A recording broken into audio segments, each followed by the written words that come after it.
Top of the morning, everyone. It is May 25th. Touchstones reading from a child of God and a recovering alcoholic addict. With, you know what? Happy Memorial Day, everyone. Say a prayer for the fallen heroes of this country. And let's have a moment of silence for the heroes and the ones still out there in pain and suffering, please.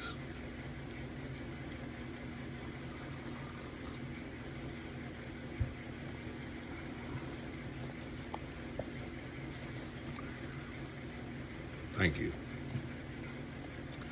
For him who confesses, shams are over and realities have begun. He has exorcised his rottenness. If he has not actually got rid of it, he at least no longer smears it over with a hypocritical show of virtue.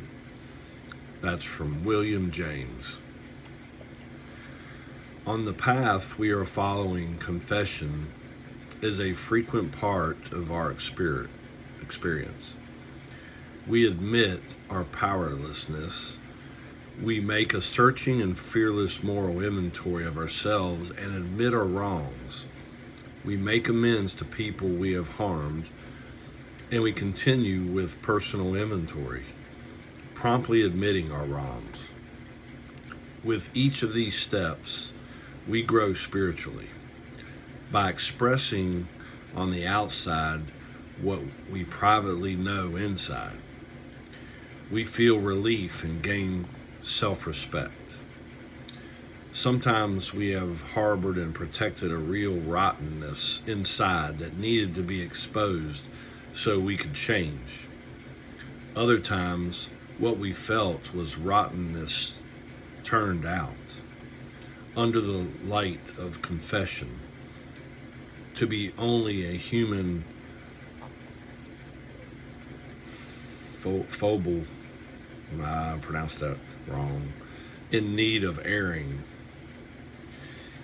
In either case, we grew stronger as we drew closer to reality and gave up the show of virtue by admitting our mistakes. I will walk the path of recovery today by confessing my wrongs promptly. Amen. This is almost like yesterday's reading where, when I was drinking and drugging, I wasn't wrong. At least I thought I wasn't wrong, but I probably was wrong more times than right. But I would try to convince you though. And even if I didn't try to convince you, and I knew I was right. Crazy. It's insanity. But in recovery, after God's humbled me, given me the peace, given me the joy, the confessing my wrongs promptly, I'm doing more often. Not fighting, not trying to fight and to convince you that I was right.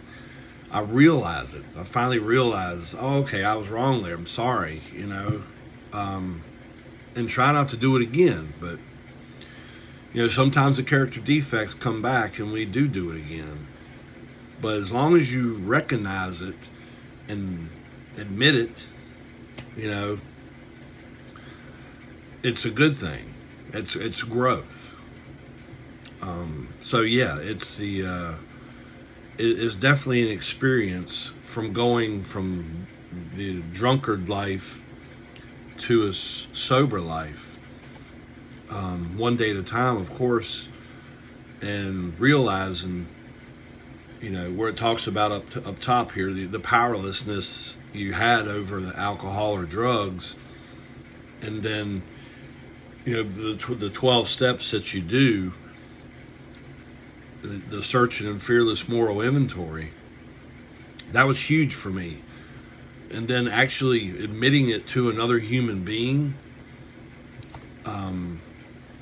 that lifted such a heavy weight off of my shoulders. I can't tell you how important that was. So it's definitely a spiritual program. If you haven't found the Lord or a higher power, I would suggest that you find one. I know my higher power is Jesus Christ. He has transformed my life 10, 100-fold, 1,000-fold. He's turned my life around. So I thank him every day. And I pray to him every day for the blessings he's given me, the ones I didn't see, the ones that are still to come, and the ones he gave me. So I love y'all very much. I hope you have a safe and blessed day out there today. I love you. Peace.